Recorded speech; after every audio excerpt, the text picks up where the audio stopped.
Prime Minister has every right to come and campaign for his party. But at the same time, Prime Minister has to comment on our tax, our right, for not having given the whatever the compensation has to be Bhadra water, what was been money was supposed allotted in the budget, 5,300 crores. All this thing he has to tell why it has not been done.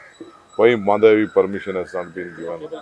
Why Mekedad permission has not been given? All this thing, if you tell to the public, then we will also have the clarity. What is his stand on Karnataka? Sir, BJP is shouting many slogans, rising, saying that land order situation in the state is worse. They are supporting some jihadis and now jihad issue. We don't want to support anyone. Law will take its own course. Mercilessly, we will do it. Whatever the issue is there, the law will take course. No question of standing or supporting anyone. ಸ್ವಾಮಿ ಅವರು ನಿನ್ನೆ ನೀಚತನದ ಬಗ್ಗೆ, ನೀಚ ರಾಜಕಾರಣದ ಬಗ್ಗೆ, ನೀಚ ಅನ್ನೋ ಪದವನ್ನು ಬಳಸಿ ಮಾತಾಡಿದ್ದಾರೆ. ಅವ್ರು ಒಳ್ಳೇದಾಗಲಿ, ಬಹಳ ಚೆನ್ನಾಗಿ ಒಳ್ಳೆ ಮಾತುಗಳನ್ನ ಆಡ್ತಾ ಇದ್ದಾರೆ. ಒಳ್ಳೆ ಡೈಲಾಗ್ ಎಲ್ಲ ಫಸ್ಟ್ ಒಳ್ಳೆ ಡಿಕ್ಷನರಿ ಒಳ್ಳೆ ಪದಗಳೆಲ್ಲ ಹುಡುಕ್ತಾ ಇದ್ದಾರೆ. ಒಳ್ಳೇದಾಗಲಿ ಅವರಿಗೆ.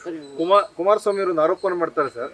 ಡಿ.ಕೆ. ಶಿವಕುಮಾರ್ ಅವರು ಸ್ಕ್ವೇರ್ ಫೀಟ್ಗೆ 100 ರೂಪಾಯಿ ಫಿಕ್ಸ್ ಮಾಡಿ ಪ್ರತಿದಿನ 50 ಕೋಟಿ ದುಡ್ಡು ಇಲ್ಲದೆ ಇದ್ರೆ ಮನೆಗೆ ಹೋಗಿ ಮಲಗ್ತಾ ಇಲ್ಲ, ಅವ್ರಿಗೆ ನಿದ್ರೆನೇ ಬರ್ತಾ ಇಲ್ಲ. ದಿನ ನಿದ್ರೆ ಮಾಡ್ತಾ ಇಲ್ಲ ನಾನು, ಅವರು ನಿದ್ರೆ ಮಾಡ್ತಾ ಇಲ್ಲ, ನಾನು ನಿದ್ರೆ ಮಾಡ್ತಾ ಇಲ್ಲ. ನಿಮ್ಗೆ ಈ ಆರೋಪ ಮಾಡ್ತಾರೆ, ಅವ್ರು ಯಾಕೆ ನಿದ್ರೆ ಮಾಡ್ತಾ ಇಲ್ಲ ಅಂತ ಗೊತ್ತಾಗಿಲ್ಲ. ಅಲ್ಲ, ಅವ್ರಿಗೆ ನಂಗೆ ಸಿಕ್ಲಿಲ್ವಲ್ಲ ಅಂತ ಕೈನ ಒಸಿಕೋತಾ ಇದ್ದಾರೆ. ನನಗೆ ಈ ಚಾನ್ಸ್ ಸಿಕ್ಕಿಲ್ವಲ್ಲ, ಬರೀ ಅವ್ರು ಹೊಡಿತಾ ಇದಾರಲ್ಲ ಅಂತ ಪಾಪ ಅವ್ರಿಗೆ ಬರ್ತಾ ಇದ್ದಾರೆ. ಮತ್ತೆ ಇನ್ನೊಂದು ಮಾತು ಹೇಳಿದ್ರು ಸರ್, ಅವತ್ತು ನೀವು ಮುಂಬೈಗೆ ಹೋಗಿ ನಿಂತಾಗ ಅದು ಕೇವಲ ಒಂದು ನಾಟಕೀಯವಾದ ವರ್ತನೆ. ಅದು ಒಬ್ಬ MLA ಕರ್ಕೊಬರಕ್ ಆಗ್ಲಿಲ್ಲ, ಬರೀ ನಾಟಕ ಮಾಡೋದ್ರ ಹೋಗಿ ನಿಂತ್ಕೊಂಡು ಒಂದು ಸ್ಟೋರಿ ಬಿಲ್ಡ್ ಮಾಡ್ಕೊಳಕ್ ನೋಡಿದ್ರು, ಬಂಡೆ ತರ ನಿಂತೆ. ಸದ್ಯ ಬಂಡೆ ತರ ನಿಂತಲ್ಲ ಅವ್ರ ಪರ, ಅಷ್ಟಾರು ಒಪ್ಕೋತಾರಲ್ಲ. I am so happy. ನಾಟಕಾರು ಮಾಡಿದ್ನಲ್ಲ, ಅದನ್ನ GT ದೇವೇಗೌಡರು, ಶಿವಲಿಂಗೇಗೌಡರು, ಬಾಲಕೃಷ್ಣ ಅವರೆಲ್ಲ ಹೇಳ್ಬೇಕು ಅದನ್ನ. ಶಿವಲಿಂಗೇಗೌಡೆಲ್ಲ ಡಿಸೆಂಬರ್ ಡೆಡ್ ಲೈನ್ ಸರ್ ಸರ್ಕಾರಕ್ಕೆ, ಅಷ್ಟೊಳಗಡೆ ಬೀಳುತ್ತೆ.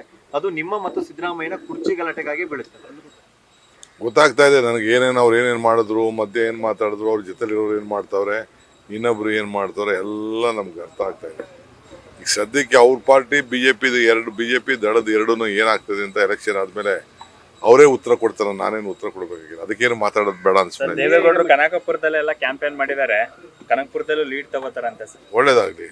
ಯಾರು ಬೇಡ ಅಂತ ಹೇಳಿದವರು, ಲೀಡ್ ತಗೋಬೇಡ ಅಂತ ಹೇಳಿದವರು ಯಾರು, ಗೆಲ್ಬೇಡ ಅಂತ ಹೇಳಿದವರು ಯಾರು? ಎಲ್ಲ 28 ಸೀಟು ಅವರು ಮೋದಿ ಅವರಿಗೆ ಅರ್ಪಿಸ್ಬಿಡ್ಲಿ, ಬಹಳ ಸಂತೋಷ. ಮೋದಿ ಅವರು ಬರ್ತಾ ಇದಾರೆ ಸರ್ ಬೆಂಗಳೂರಿಗೆ. ಮತ್ತೆ ಬರ್ಲಿ, ಬರಗಾಲ ದುಡ್ಡು ಯಾಕೆ ಕೊಟ್ಟಿಲ್ಲ ಹೇಳಿ, ನಮ್ಮ ಅಪ್ಪರ್ ಭದ್ರಾ ಯೋಜನೆಗೆ ದುಡ್ಡು ಯಾಕೆ ಕೊಟ್ಟಿಲ್ಲ ಹೇಳಿ, ಮಾದಾಯಿಗೆ ಪರ್ಮಿಷನ್ ಯಾಕೆ ಕೊಟ್ಟಿಲ್ಲ ಹೇಳಿ, ಮೇಕೆದಾಟಿಗೆ ಯಾಕೆ ಧೈರ್ಯವಾಗಿ ತೀರ್ಮಾನ ತೆಗೆದುಕೊಳ್ಳಿಲ್ಲ ಹೇಳಿ, ಕರ್ನಾಟಕದ ಅನ್ಯಾಯ ಯಾಕೆ ಸರಿ ಮಾಡಲಿಲ್ಲ ಅನ್ನೋದು ಹೇಳಿ.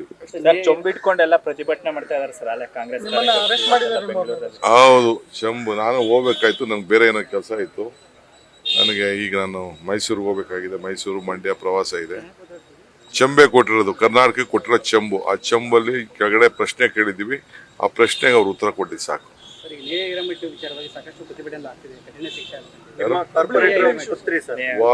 ಎಲ್ಲ ಕಾನೂನು ಪ್ರಕಾರ ಒಳಗಾಗ್ತಾರೆ. ಫಸ್ಟು ಎಲ್ಲ ಆಕ್ಷನ್ ತಗೋತಾರೆ. Nothing doing. ನಮ್ಮ ಮಂತ್ರಿಗಳು ಅಲ್ಲಿಗೆ ಹೋಗಿ ವಿಸಿಟ್ ಮಾಡಕ್ಕೆ ಹೇಳಿದ್ದೀವಿ ನಾವು, ಅವರು ಹೋಗ್ತಾ ಇದ್ದಾರೆ. ಯಾವ ಕಾರಣಕ್ಕೂ ಅವ್ರದ್ದು ಏನು ಪರ್ಸನಲ್ ಇದೆಯೋ ಏನಿದೆಯೋ ಅದೇನೋ ಅವ್ರ ಇಂಟರ್ನಲ್ ಇಶ್ಯೂಸ್ ಇತ್ತು ಅಂತ ಯಾರೋ ಹೇಳಿದ್ರು ನನಗೆ. ಅವ್ರ ಹೋಮ್ ಮಿನಿಸ್ಟರ್ ಡೀಲ್ ಮಾಡ್ತಾ ಇದ್ದಾರೆ. No mercy on anyone.